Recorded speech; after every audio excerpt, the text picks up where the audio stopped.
What is up, RC enthusiasts? Check it out. Today we have these two guys right here, and the reason I have these two guys out is because I'm going to do a comparison on the chassis of these two guys. Now this is the original C14K right here. This is just a kit, and it's fully assembled but no electronics attached to it whatsoever, and it's just something I've been having. It's a shelf queen that I just built to keep on my shelf.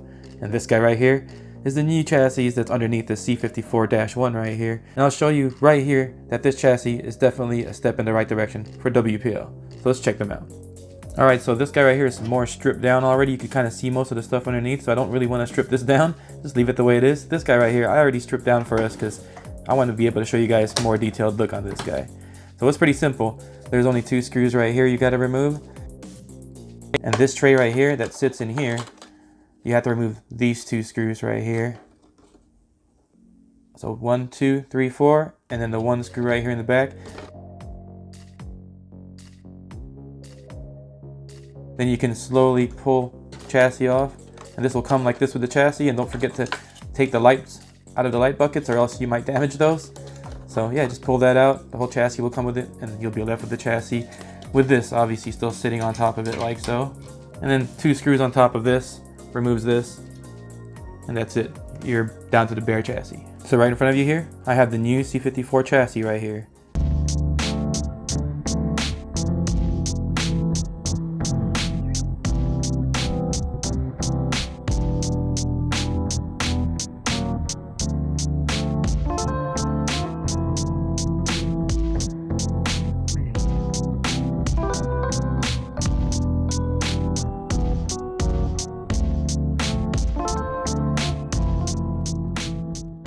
And right here, I'm going to show you that you could also mod this to fit on your C14 and C24 bodies if you want to put those bodies on here instead of having this body and you want this new chassis. Well, as you guys can see right here, I have a C24 sitting right here just to show you guys the fit on the chassis. The front mounts up like normal, so no issue there. Might be able to use your old servo tray too if you want to, or run it like I do. I usually run them naked like this so everything stays cooler in there, because you know I'm all about the running more than the scale. So if you line up everything right there, all the screws line up here, this screw lines up back here. As you can tell, you are going to have to do some work trimming the body right here to clear this section and the transmission that goes in there, because the transmission goes deeper up. So you're going to have to trim this whole area right here, it looks like. And maybe even a little bit of trimming down in the suspension link area right here, right where the tray goes down into here, just to get this whole chassis rail right here to sit more flush in there. And I think it's a pretty simple enough mod to get this to sit in there nicely. And you're gonna have to remove the suspension mounts for the rear right there and mount them a different way depending on how high or how low you want to sit this truck. The way it sits right here at the front looks like it's pretty close to how the stock one would sit on a stock C24 or C14 like this. So yeah, it's possible to fit this body on here with minimal modifications. Well, let's take a closer look right here. As you can tell, what's really pretty much left behind from the old chassis is still the axles. They're still running, you know, the WPL old school or original axles that they've always been running pretty much. And also the drive shafts right here. So the drive shafts are still pretty much plastic drive shafts. They might have updated the plastic on them or whatever, but I still will decide to replace those for sure with some metal drive shafts. One of the biggest things you can tell right away is the shock configuration is different on this one. Now it has an external spring instead of the internal spring shock. And this shock has a threaded shock collar on it, so you can thread it down a little bit, get more preload just in case your rig is kind of heavy. But these shocks are kind of stiff, so hopefully they do come out with some softer shocks for it, maybe some upgrade kit, different rate shocks or whatever. But you know, it's a good step in the right direction as well right here. Oil filled would have been nice for sure. There is a little like bump stop. It's just a plastic piece right here that limits its travel. And that's just because this body right here needs a limit to that travel, or else it'll just hit the fenders and you're just gonna have body rub the whole time.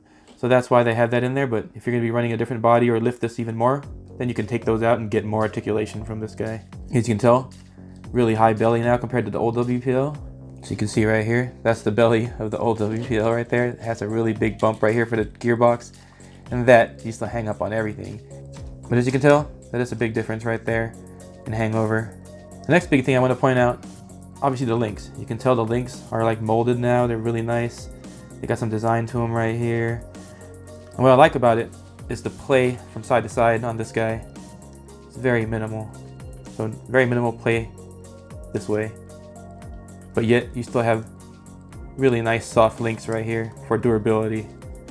And now, I don't know if you guys can tell,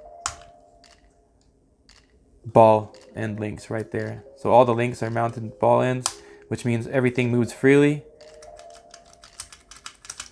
And you don't have to do that whole loosen this screw mod on the old WPL chassis and stuff. This one's more refined for sure. Definitely more into hobby scale. At the front you can tell it has a panhard bar now with the 3-link suspension up front.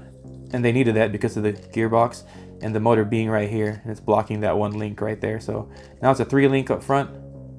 Still a 4-link out back.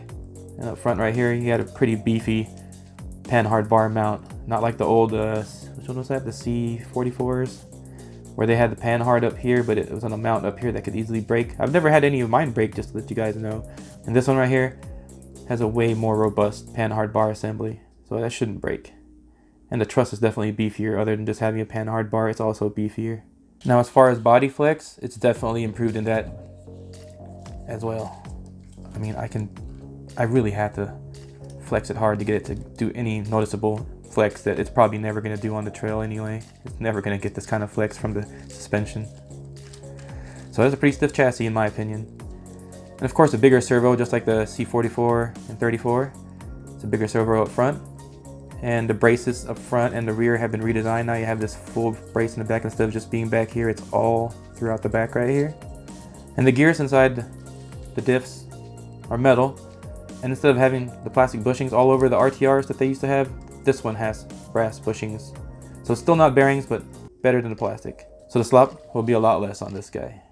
And here's my comparison right here. As you can tell right here, the old school chassis. Very different. Yes, I know mine's painted gray. This is a fully custom shelf clean right here of mine. Not sure if you guys even want to see that. Let's go ahead and take you for a little 360 of my little shelf clean. A little carbon fiber wrap on the hood and on the sides right here. Painted the shock bodies white. It's just plasti dip so I can peel it all off. Same with the pumpkin right there. That's just red plasti dip. And the toolbox battery cover right here is painted gray with little black stripes.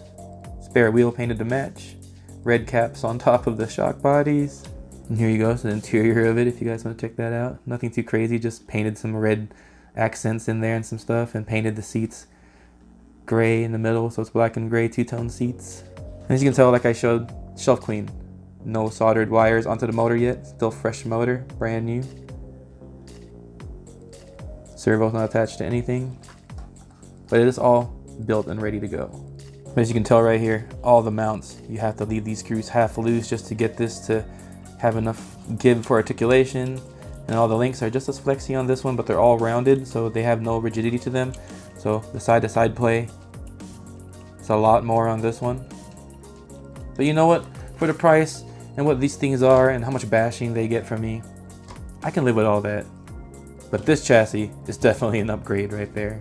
And it's definitely what I want to see from WPL, and I'm excited to build upon this. I'm just hoping that this gearbox right here and motor can actually handle what I need. Because right now, I feel like the gearing in this gearbox should be good enough. Something is either not giving this motor enough power, maybe due to the wires here, just the ESC, or maybe this motor is just not powerful enough. So I'm going to change the ESC in this, use my own transmitter and receiver, and see if that increases its performance good enough to use this system. And the only reason why I decided I'm not going to go ahead and mess with this WPL board right here and try to make it work better stock is because there's no drag brake. That's the only thing that throws me back on this one. There's no drag brake. I don't want to deal with it because wherever I crawl, I do need drag brake.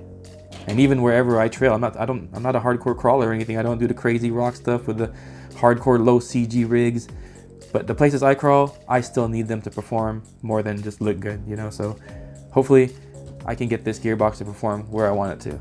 And I just need drag brake. So sorry WPL for not using this board or trying to make it, you know, incremental improvements to see if I can make it better.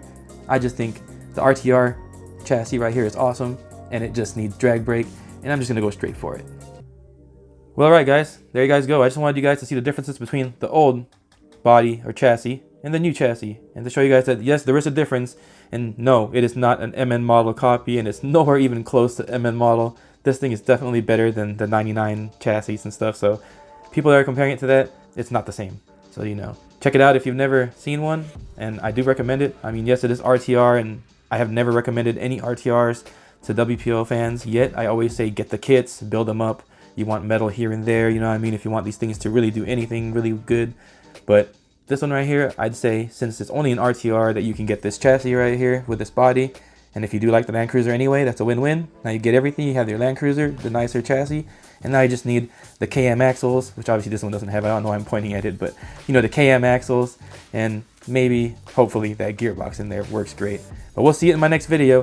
I'm going to go ahead and put 1080 ESC in here, my own receiver and ESC combo, and then we're going to go for my hill run, and we'll see if it improves it anyway, or if it still needs more improvements, like maybe the 2-speed in there, and just do my mods that raise it up and give it better ground clearance. But if not, I'm hoping that this right here will be simple enough to get it to perform well enough, or hopefully just as good even as my KM build. Well, alright guys, thanks for watching as usual, and as always, stay safe out there, have fun, and go run that RC.